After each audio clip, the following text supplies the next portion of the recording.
Guys,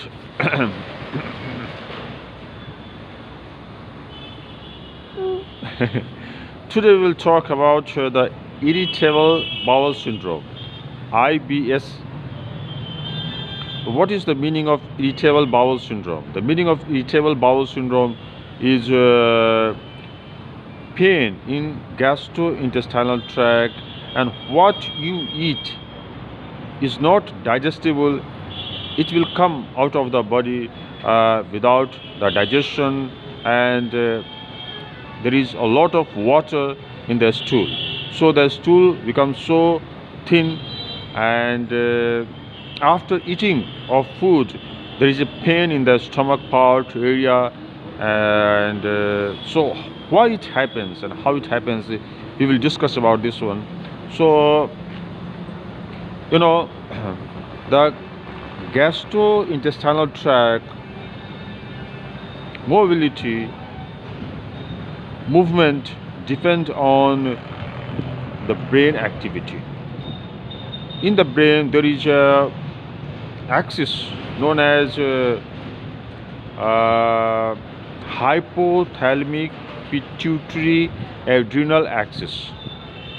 So it regulates the movement of the gastrointestinal tract and mobility of the gastrointestinal tract.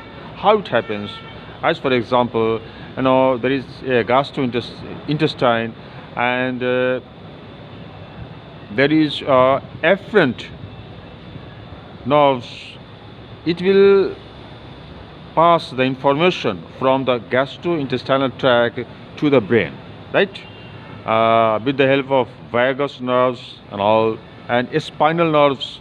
So in gastrointestinal tract there are two kinds of nerves, mostly spinal nerves and the vagus nerves.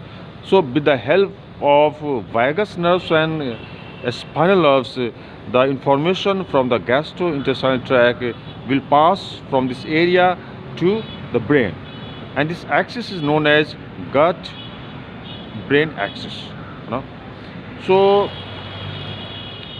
when the information pass from gastrointestinal tract to the brain, and there is an axis known as hypothalamic pituitary adrenal axis, and it passes the information with the help of efferent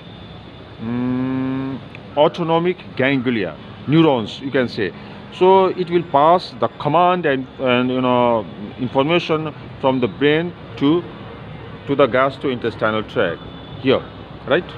You can see my outfits too, right? Did you like my outfit? Maybe it is good. Today the episode is so serious, so I will not talk about the funny things and also. So okay, so now we'll come to the point. So there is an axis known as hypothalamic pituitary adrenal axis. It's a long name.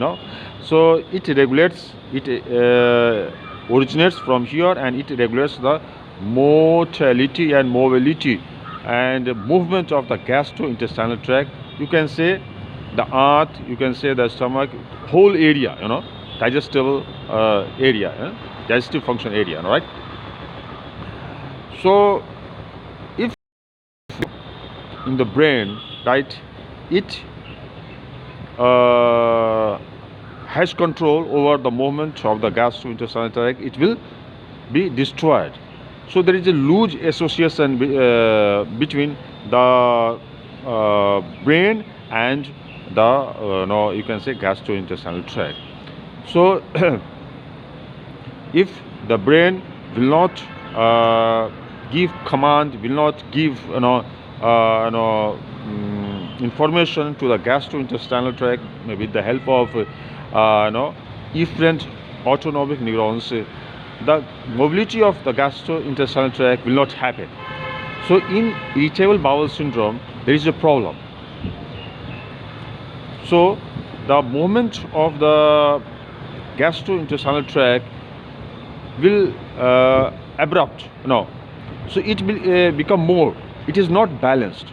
Balanced movement is due to the function of the neuron in the brain, right? So and there are so many reasons, maybe due to stress. There is stress, the function in the brain, as I told you, the hypothalamic pituitary axis, adrenal axis, is a problem due to the stress. And there are so many reasons. If you talk about the gastrointestinal tract, if you take some hard kind of food, if you take dietary food, like a milk dairy product, if you take, and if there is a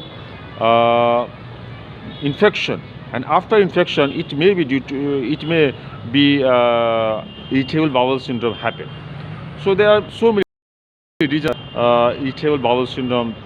Once there is a stress, yeah, there is a problem in the brain, or there is infection. After the post-infection stage, maybe translate into irritable bowel syndrome, and there are many regions. So I can't explain all the regions here. So yeah, so it's a kind of information regarding irritable bowel syndrome, right? There are so many medicines for the irritable bowel syndrome. Maybe you can consult the doctor, and he will prescribe. It is better, right? So bye bye, guys. Bye-bye.